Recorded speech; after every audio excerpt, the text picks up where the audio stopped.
Una sucesión extrema de poder, traiciones y decisiones irreversibles. Afirmó que la cuerda que antes parecía simbólica ahora se convertía en una amenaza real que ahogaba a hombres antes creídos intocables. Indicó que, cuando esa presión terminara de asfixiarlos, el panorama completo de la guerra se transformaría. El cronista comentó que todo se originaba cuando un sobremanila voluminoso, repleto de documentos que olían a tinta nueva y ruina, llegó a las manos del general Cifuentes mientras él permanecía en su oficina, ese lugar que consideraba su refugio, rodeado de medallas que testificaban silenciosamente una carrera levantada sobre corrupción y violencia. El general, según relató el narrador, tomó el sobre con las mismas manos que habían firmado ejecuciones, recibido sobornos y estrechado manos de presidentes y criminales.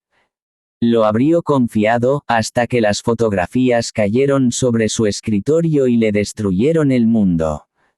Las imágenes lo mostraban reuniéndose con capos, aceptando maletas de dinero y visitando sitios impropios para un militar. Sin embargo, lo peor eran los documentos, transferencias bancarias, grabaciones de llamadas y contratos firmados por él mismo.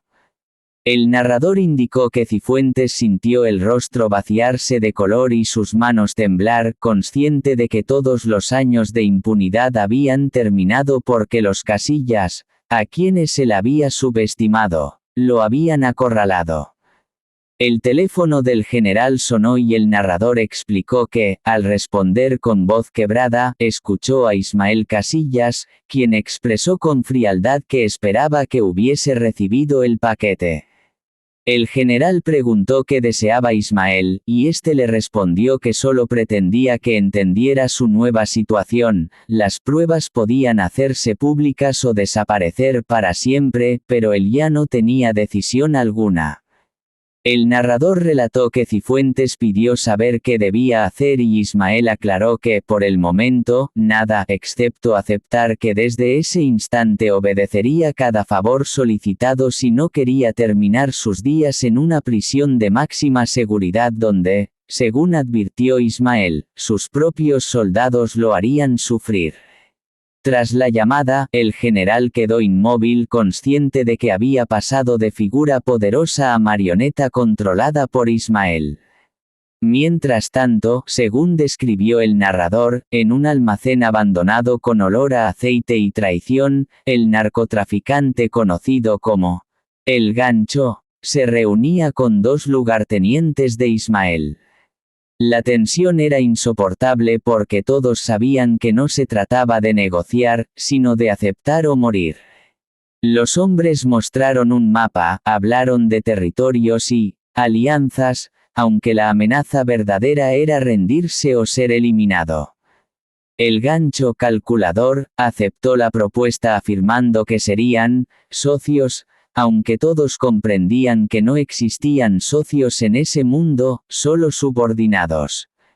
El narrador dijo que, al retirarse, el Gancho ya elaboraba una estrategia porque intuía que esa alianza tenía fecha de caducidad y, antes de ser traicionado, planeaba traicionar primero.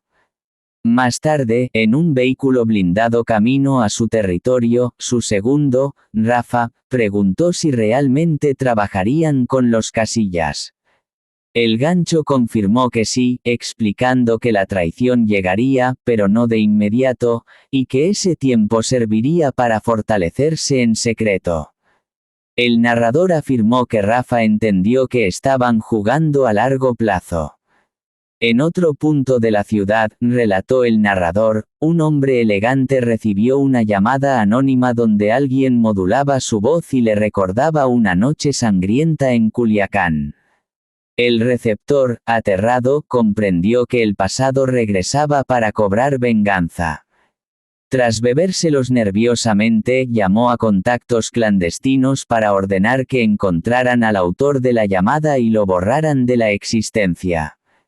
El narrador afirmó que otro conflicto se había activado sin que nadie lo percibiera.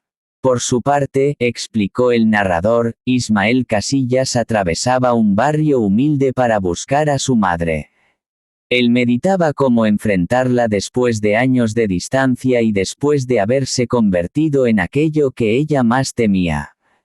Al llegar y verla abrir la puerta, ella lo abrazó sin reproches y él sintió por un instante una chispa de humanidad que creía perdida. Sin embargo, mientras Ismael vivía ese momento íntimo, sus enemigos, según relató el narrador, continuaban moviendo fichas en silencio. El gancho analizaba un mapa de debilidades humanas convencido de que la destrucción de un enemigo no empezaba por el territorio, sino por encontrar su punto vulnerable. Y así, concluyó el narrador, cada bando avanzaba en un tablero donde todas las historias pronto convergerían en una explosión inevitable que cambiaría el destino de todos. Elizabeth habría explicado que había atravesado situaciones comprometedoras, asegurando con firmeza que jamás había engañado de manera intencional a la familia Casillas. También habría señalado que no permitiría que amenazas, acusaciones o presiones la obligaran a guardar silencio. Mientras se encontraba frente a su computadora, habría dudado en enviar un comunicado dirigido a numerosos medios, consciente de que un simple clic convertiría su declaración en noticia nacional y que no habría retorno posible. Según sus pensamientos, se preguntaba si debía hacerlo o si aquello solo agravaría todo. En ese instante, su móvil habría sonado. Era Ismael quien le habría ordenado acudir al almacén, explicándole que su madre había estado a punto de ser raptada y que toda la familia se encontraba en estado de crisis. Elizabeth habría sentido un peso devastador en el pecho, aunque físicamente estaba bien, emocionalmente se sentía destrozada. Ismael habría añadido que estaba dispuesto a iniciar una confrontación total contra quienes habían intentado tocar a su madre. Después de colgar, Elizabeth habría observado su comunicado una última vez y habría decidido posponerlo, priorizando la emergencia familiar antes que recuperar su imagen pública. Cerró su computadora, tomó sus llaves y salió, aunque continuaba pensando que quizás debió enviarlo, ya que dudar, según ella, siempre terminaba siendo un error en ese mundo en el que la indecisión podía costar la vida. Durante su patrulla en la zona norte del complejo, un vigilante inexplicablemente abandonó su puesto y avanzó hacia el interior del edificio, como si hubiese recibido alguna señal secreta o presentido que algo anormal ocurría en ese lugar. Los observadores afirmaron por radio que habían detectado un movimiento extraño y avisaron a Ismael que el guardia norte había dejado su posición justo en el momento en que Skinny ingresaba al área, sugiriendo que tal vez no fuera casualidad o que Skinny hubiera anunciado su llegada. Se dijo que Ismael, escuchando desde su vehículo oculto a varias cuadras, sintió un fuerte nudo en el estómago, dudando si aquello era una traición o una coincidencia, por lo que ordenó que mantuvieran una vigilancia estricta y que, si Skinny establecía contacto con alguien dentro o mostraba la mínima señal de que se trataba de una emboscada, tenían permiso absoluto para eliminarlo sin vacilar. Se relató que Skinny avanzaba por la parte exterior del almacén sin sospechar que su vida pendía de segundos y que halló una ventana del segundo piso, quebrada según su reconocimiento previo.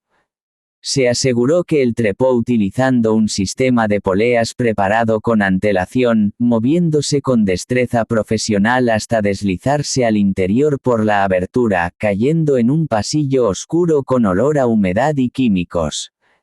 Se indicó que todo seguía el esquema previsto, aunque en ese mundo los planes rara vez sobrevivían al contacto con la realidad. Se mencionó que Skinny avanzó contando puertas según las instrucciones de la inteligencia. La oficina deseada debía ser la tercera a la izquierda.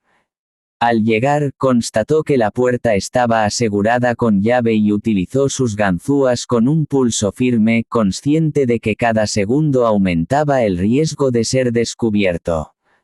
Se explicó que la cerradura cedió con un clic leve y él abrió lentamente, esperando no encontrar sorpresas. Se confirmó que la oficina estaba vacía y fue directo al archivador señalado por su informante, abriendo el cuarto cajón donde halló carpetas repletas de mapas, documentos, listas de nombres y cuentas bancarias, información que Ismael había exigido y más. Se contó que Skinny utilizó una cámara pequeña para fotografiar meticulosamente cada página, pues no podía llevarse los originales. En ese momento escuchó voces acercándose por el pasillo, lo que lo obligó a congelarse con la cámara en la mano, evaluando en segundos si debía ocultarse, huir o luchar. Finalmente decidió continuar fotografiando porque, según su razonamiento, si moría, al menos cumpliría la misión y demostraría su lealtad a Ismael. Las voces pertenecientes a dos hombres conversando sobre asuntos triviales pasaron frente a la puerta sin mostrar signos de alarma. Skinny contuvo la respiración hasta casi marearse, y solo cuando aquellos se alejaron, se permitió exhalar. Terminó de fotografiar, dejó los documentos tal como los encontró, cerró el cajón y verificó no haber dejado rastros. Luego inició su exfiltración hacia la ventana rota y descendió con la misma polea hasta desaparecer por una abertura en la cerca, regresando a las sombras de la calle donde su vehículo aguardaba. Se indicó que condujo varios minutos antes de convencerse de que había sobrevivido y completado el encargo. Con las manos temblando por la adrenalina, marcó a Ismael y declaró que la misión estaba cumplida y que poseía el material solicitado. Se relató que Ismael sintió alivio y vergüenza, alivio por la devoción demostrada por Skinny y vergüenza por haber dudado de un hombre que arriesgó su vida por la familia. Le respondió con voz neutra que llevara la información al punto acordado. Tras colgar, Ismael apoyó la frente en el volante consciente de que su paranoia lo estaba destruyendo y convirtiendo en el tipo de líder que juró no ser, uno desconfiado, uno que prueba la fidelidad de sus propios leales, uno destinado a quedar solo. Mientras Skinny superaba su prueba, mientras el objetivo de la recompensa se ocultaba aterrorizado, mientras Erendira intentaba recuperarse y el gancho consolidaba su ascenso, se decía que la ciudad entera parecía contener el aliento, como si presintiera que todas esas fuerzas en movimiento colisionarían en una oleada sin precedentes.